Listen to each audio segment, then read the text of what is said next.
Happy Hanukkah to one and all. I am so thrilled and privileged to be here with all of you learning Torah together during this Festival of Lights. You know, when I think of the special work of the extraordinary Emet organization, the work led by my dear friend Rabbi Rottenberg and his dedicated staff of teachers and mentors and lovers of the Jewish people, it reminds me of that special insight. I recently shared it. I heard it from the late British Chief Rabbi Jonathan Sacks, who passed away just last month. There is a fascinating and ancient debate in the Talmud, in Tractate Shabbos, page 22. It's a very simple question. Am I allowed to use a Hanukkah candle in order to light another Hanukkah candle?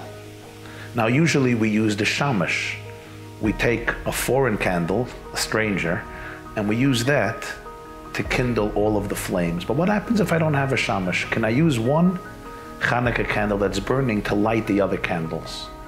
Of course, there is an argument about it. It's an argument between two of the greatest Talmudic sages of the 3rd century, Rav and Shmuel.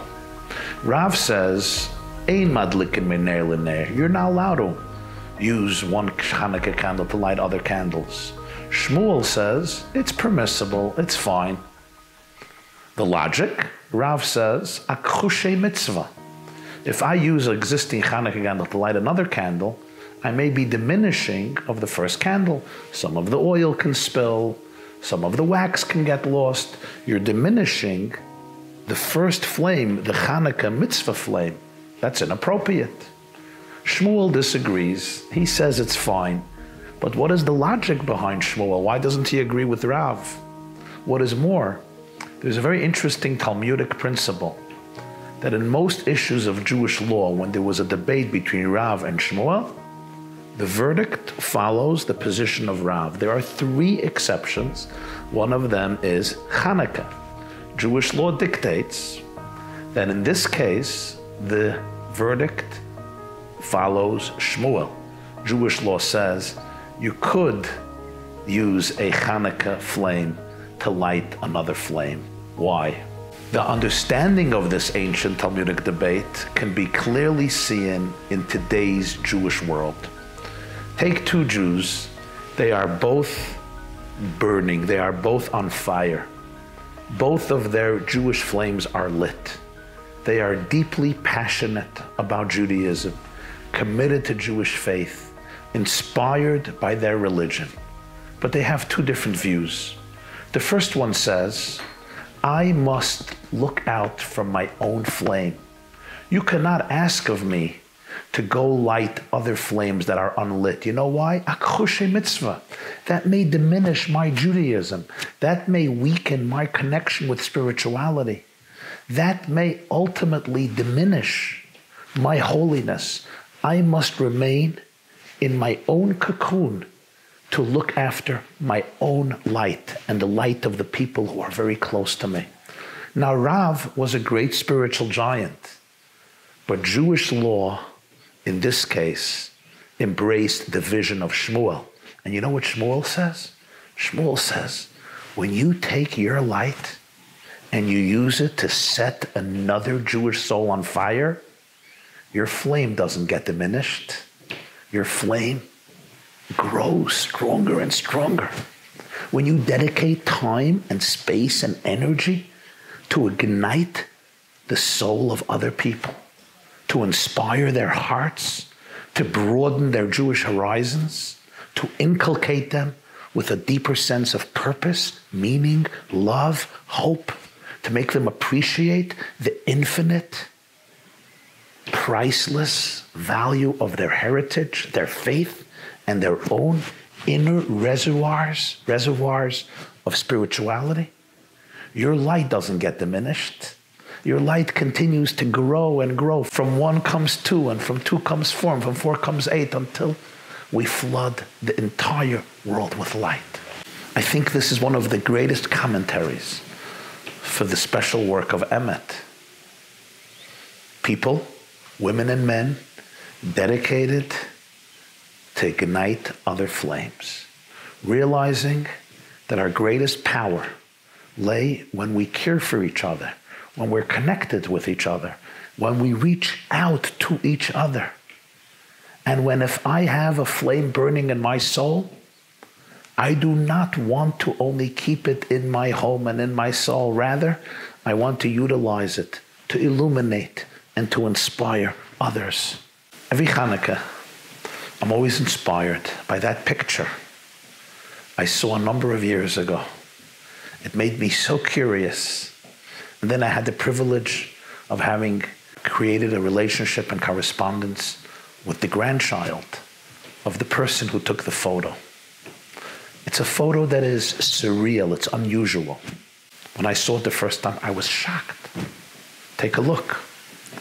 A Hanukkah menorah burning, and behind it, a large swastika. Who would take such a picture? Who would light a Hanukkah menorah right in front of the symbol of the Nazi party? And then I learned the story.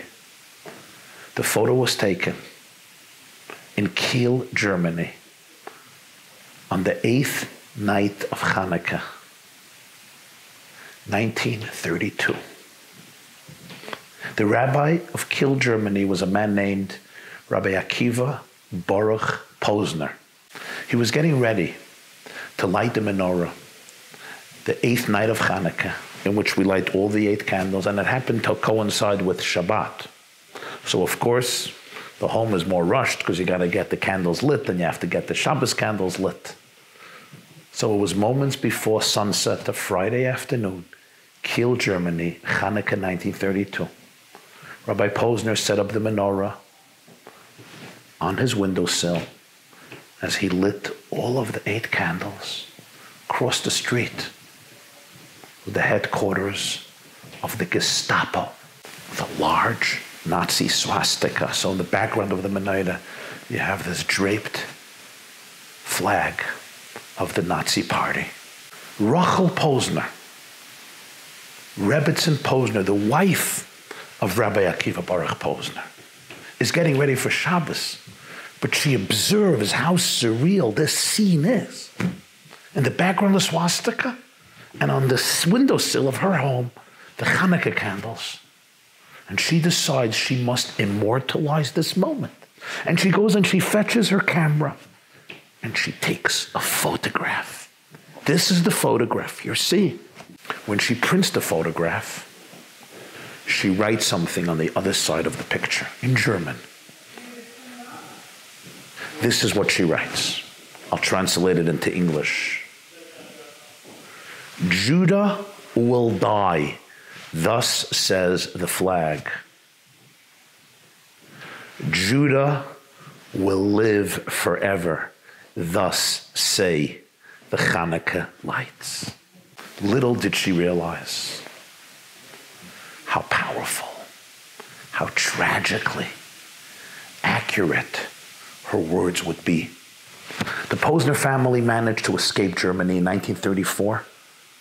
She, her husband, their 3 children, they made it to Israel. In fact, most or all of the community of Kiel, Germany was saved.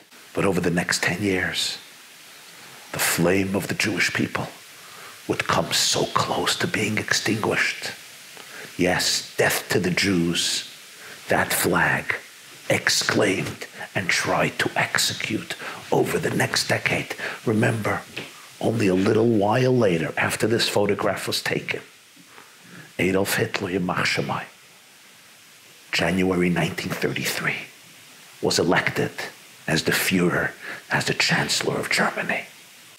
75 years have passed since the end of the Second World War.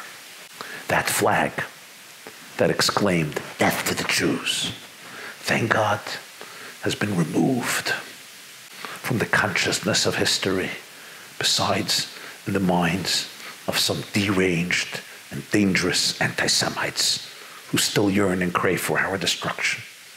But every single year, right before Hanukkah, the grandchild of Rabbi Akiva and Rebbetzin Rachel Posner, Yehuda Man, my friend Yehuda Man Sabach, borrows this menorah, this very menorah that stood on the windowsill of his grandparents' home in Kiel. He borrows it from the Holocaust Museum in Jerusalem, Yad Vashem. He brings it to his home in Haifa as he stands with his children and grandchildren and lights the candles in the same menorah that his grandfather used in Germany back in 1932.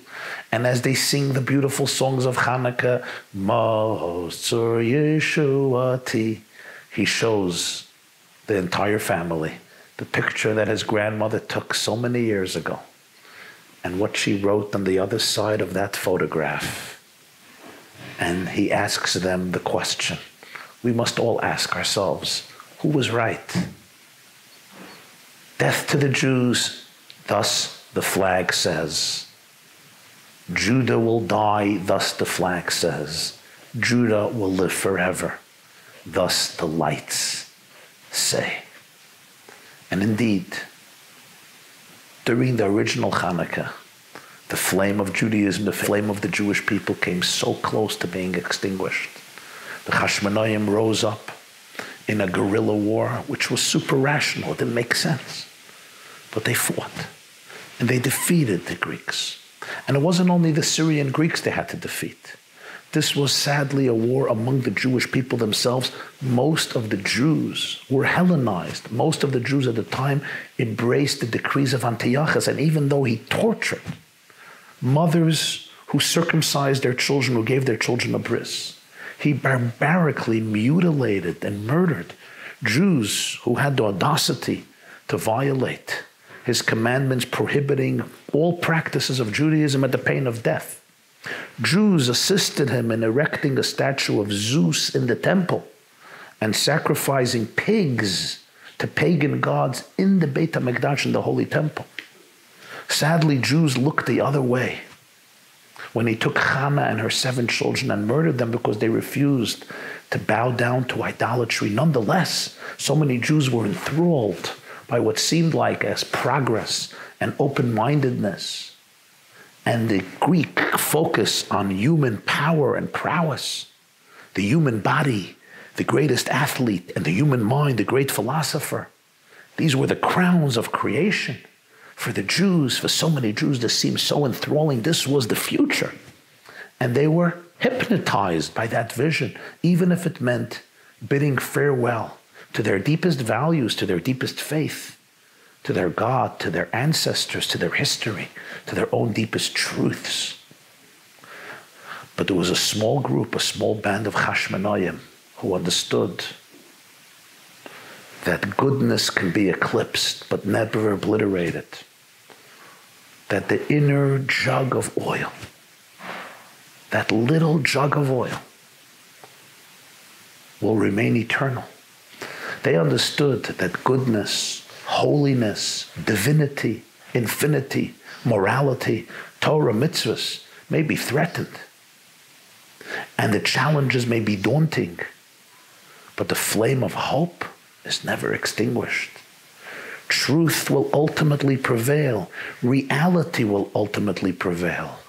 That is its nature, because it's real. Light will dispel darkness. Clarity will defeat confusion. Truth will ultimately triumph over falsehood, because reality originates in truth. You can eclipse the truth, you can repress the truth, you can run away from the truth, you can deny the truth in your own soul. You can knock it down, you can make believe it doesn't exist. But it will emerge. And just like oil, even if you mix it with many other liquids, at some point it's going to rise to the top. It will not forever remain assimilated and mixed and forfeit its identity. This is what the Hashmonaim understood. They understood that there are certain truths about reality that you cannot repress and keep them down. They're going to float back to the surface. And this is what they fought for, and they were successful. And 2,200 years later, we still have the Hashmonaim. We still have those people who hold on to that flame and who will not let go of it. And even when there seems to be confusion and darkness and uncertainty and trauma and fear and insecurity and ambivalence and people who are very confused and overwhelmed by their own stress and by the stress around of them, these Chashmonaim know that their job is to kindle every day a flame of faith and hope and resilience and wisdom and authenticity, the flame of Torah, the flame of Yiddishkeit, the flame of mitzvahs, the flame of truth, and to kindle other flames, all waiting to be ignited, to be inspired. There's an old anecdote about a lover of antiques who threw a Hanukkah party. And he invited his family and friends, and people were sitting around, and he would always go to auctions and buy these most ancient items, from the days of yore. And he points to his guests and he says, "You see this menorah? This menorah was used in Italy 500 years ago. And you see this menorah? This menorah was smuggled out of the Warsaw Ghetto during the Second World War. You see this oil? This oil dates back to Israel, you know how long. And you see this dreidel? This dreidel is more than a century old. I got it from Galicia, from Eastern Poland." And he goes through every single item there on the table and he tells them how old it is. This is 100 years old, this is 200 years old, this is 300 years old. And there's a Jew there who's busy biting into a donut. And he says, "Sir, and how old are the donuts?" I don't know how that compliment was registered by the boss. We like donuts to be fresh, we like latkes to be fresh, but as we eat those donuts and latkes, it's good to recall that they're telling a story that is literally thousands of years old and never died, never will die. There was once a teacher who wanted to share this message with his students. So he had them all build a model, a cardboard model of the Beit HaMikdash, of the temple in Jerusalem where the Hanukkah miracle happened. And they did it. They put in effort, arts and crafts, and they constructed this lovely model. They finished and he said, "And now, let's sing a Hanukkah song." And they all sang a Hanukkah song. And they danced and they cheered. It was beautiful. And then he said, "I want you all to destroy the cardboard model of the Holy Temple." Oh, that was exciting. They got matches, you give kids matches, and they put them on fire, and they made a fire, and the model was burnt. And then he says, "Boys, girls, I want you to destroy the song that we just sang." They said, "Teacher, how do we do that? How do we destroy the song that we just sang?" He said, "You tell me." He said, "We can't." He looked at them and he said, "And now you'll understand something very curious about Hanukkah. If I had to ask you what should have been the main celebration of the Hanukkah holiday, what would you say? I would say the military victory of the Chashmonaim against the Syrian Greeks. This was a unique, unprecedented victory, as we say in the prayers of Hanukkah. You have surrendered the strong in the hands of the weak. The few have triumphed over the many. You're talking about a little group. It started off with 5 brothers. It grew to another few hundred, maybe at most a few thousand. Druze fighting, the mightiest army of the time, tens of thousands of Syrian Greek troops. There was absolutely no possibility for them to win. And yet, after a few years, they managed to drive out the Syrian Greeks from Jerusalem, rededicate the temple, reestablish Jewish life, reestablish religious liberty. If not for the Chashmonaim, there would be no memory of the Jewish people or of Judaism. This was a historical, unique achievement. By the way, there would be no Christianity, no Islam. The other monotheistic faith wouldn't either be here because Hanukkah happened approximately 150 years before the genesis of Christianity. It happened around 200 years before the destruction of the Second Temple. So this was a unique moment in history, this victory, the fact that they won.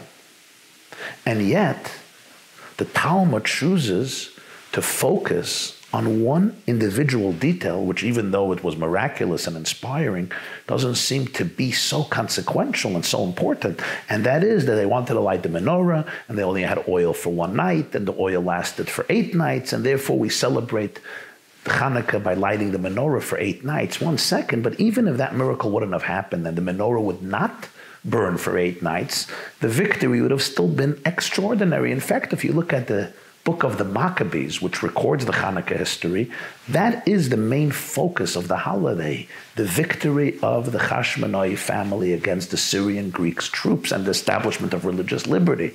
When you look at the Talmud, which was written after the destruction of the Second Temple, a few hundred years, the Second Temple was destroyed in 70, the Babylonian Talmud was composed in the 5th century.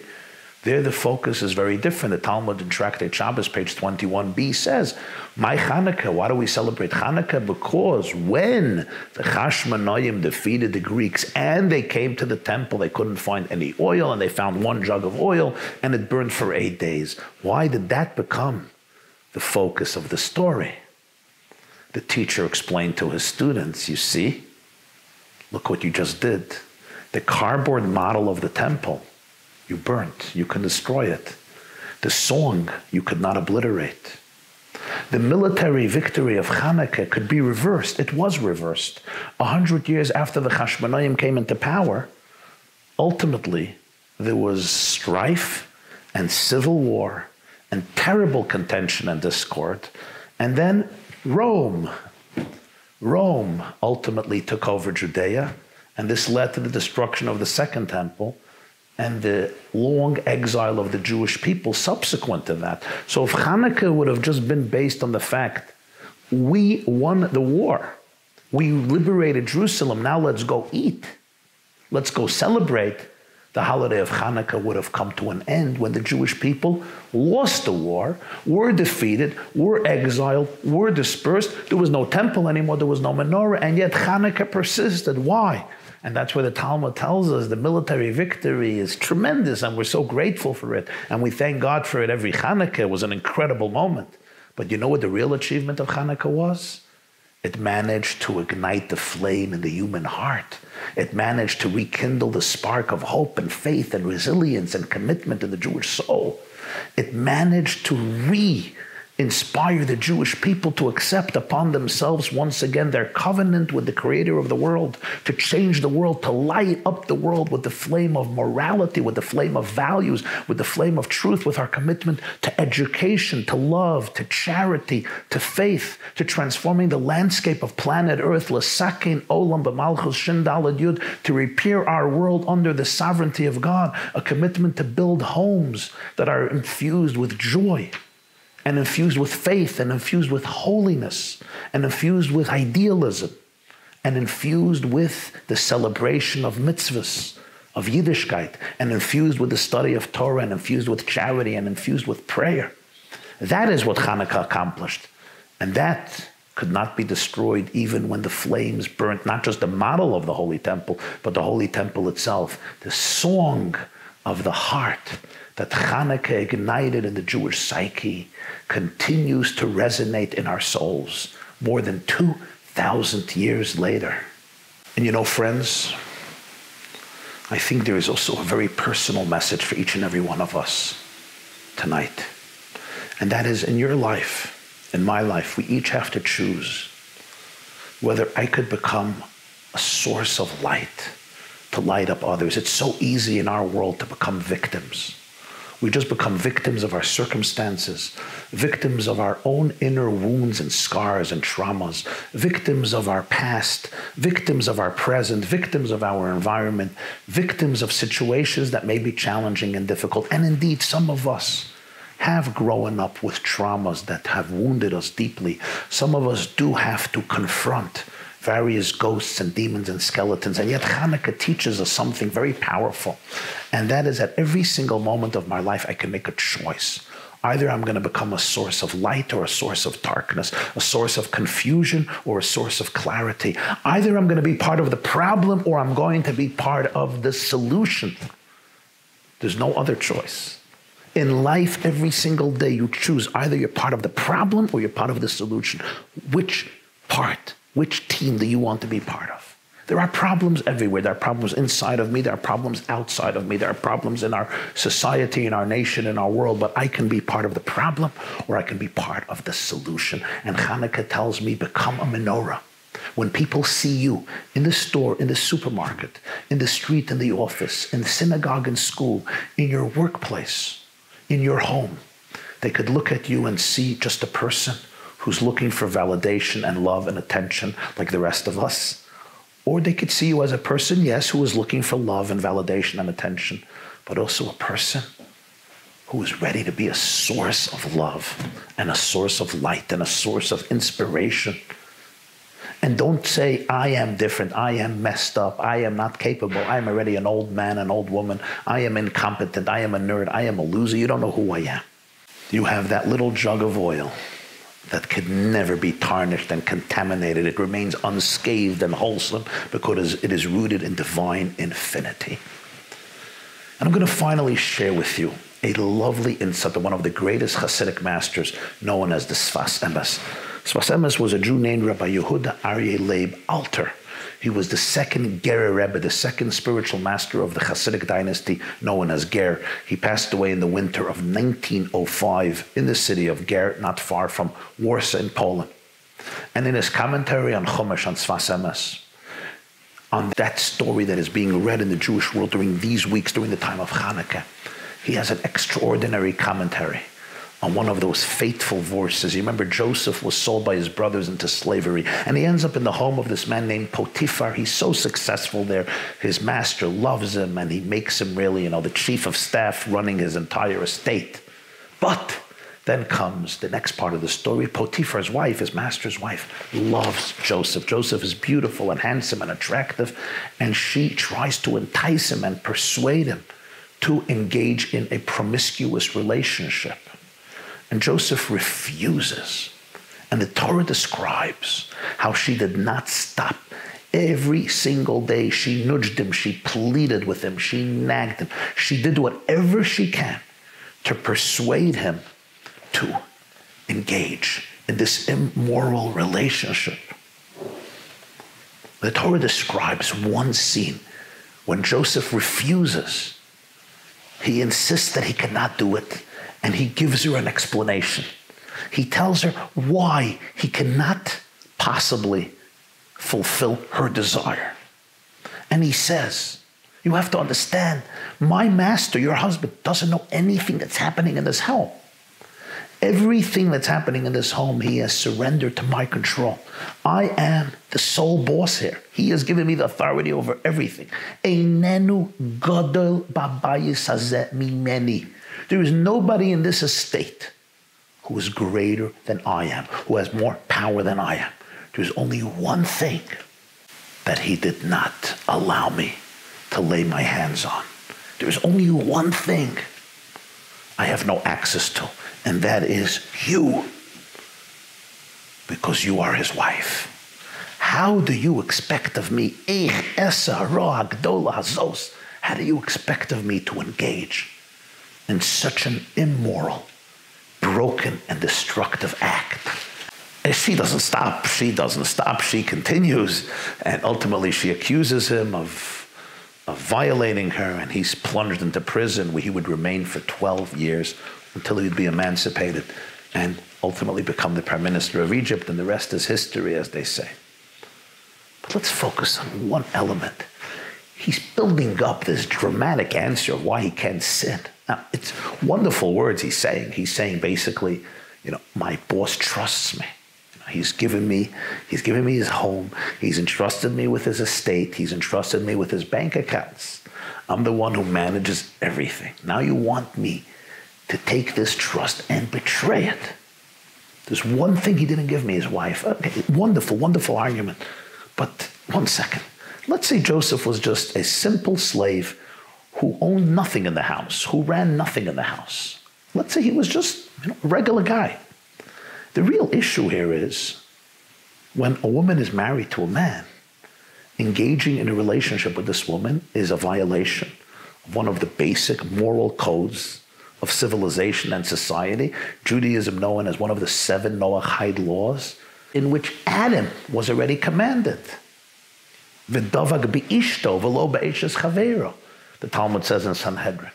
This is one of the basic laws of civilization. No difference if I'm rich or I'm poor, if I'm a slave or I'm a master, if my owner trusts me or doesn't trust me, you are married. That's the real basic thing here.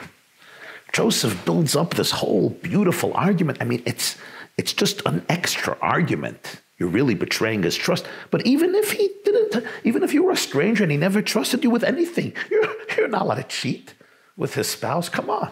And the spouse is not allowed to cheat with somebody else. Is this really the main crux of the argument?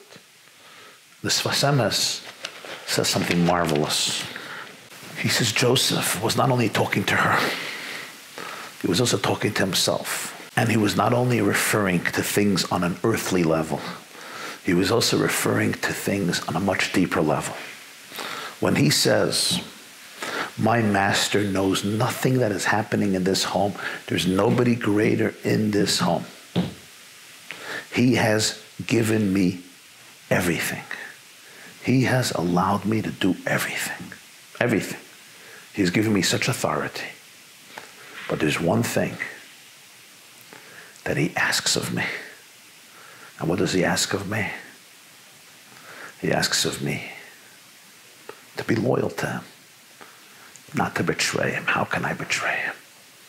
Says the Sfas Emes, what Joseph was discussing was not just his master Potiphar. He was also discussing the ultimate master of the world, God. He says, let's understand this. This whole estate is his.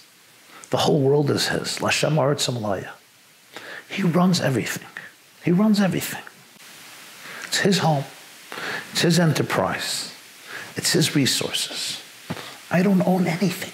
I didn't make it. I couldn't make it. I didn't fashion it. I didn't design it. I didn't create its mechanisms. It's all run by God, who created it, controls it, supervises it. Who allowed the one cell with which human life begins to develop into 70 trillion cells operating in the most synchronized, beautiful, and organized manner, moment by moment, to create the miracle of human life.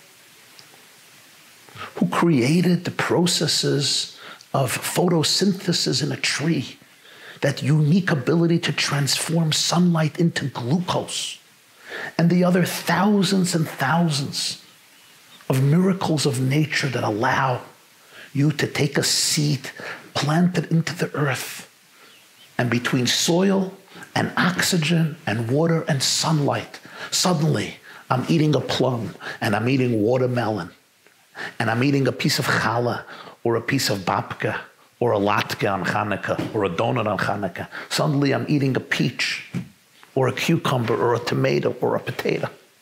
How did that exactly happen? From the soil and the water and the sunlight and the air. We take these things for granted, but Joseph, don't take this for granted. Who allows the machinery of life to work? Do you know the atomic structure of every single thing we call matter? Every single atom working in perfect harmony with the center of the atom, the electron, revolving around the nucleus of the atom. And how about the subatomic particles?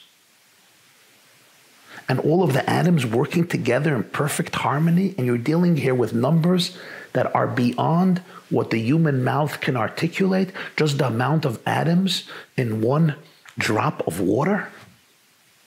And do you know the miracle of one single cell in a living organism? And how about the DNA? If spread out as a scroll, can fill the height of the Empire State Building, and probably more than once, or 2 times, or 3 times.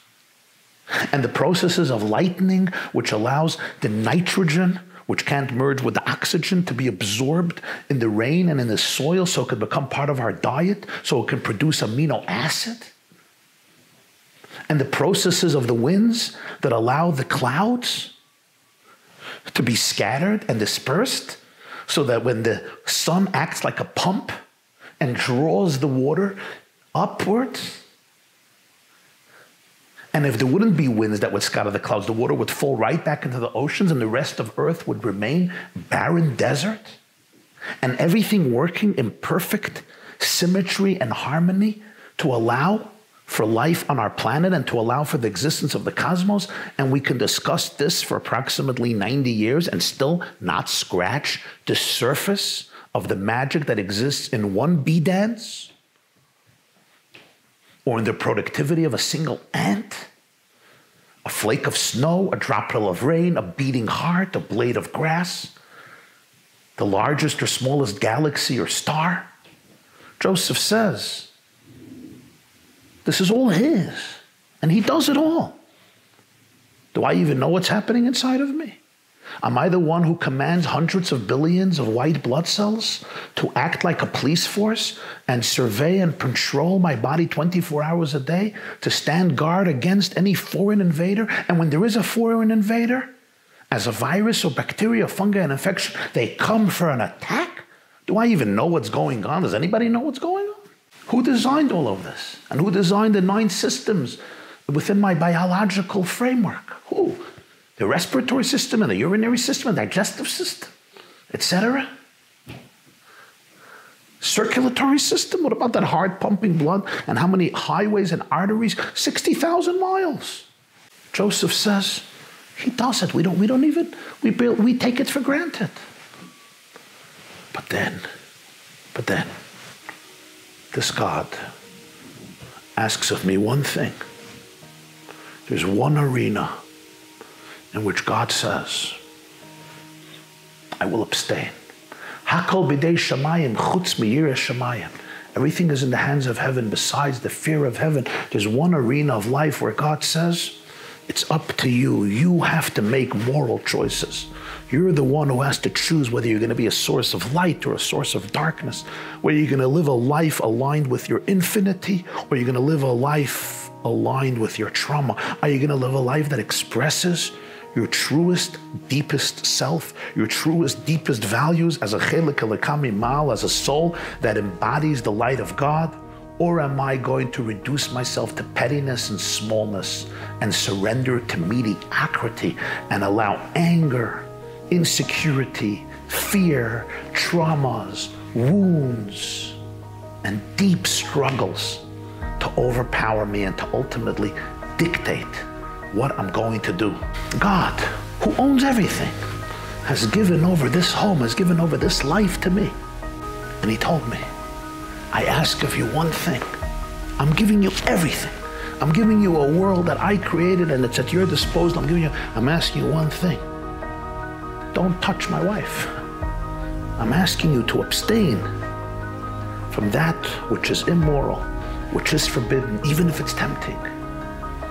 Joseph says to the wife of Potiphar, how can I violate that? Do you understand what's at stake here? The whole world is God. But when it comes to the moral questions of life, he gave it over to me.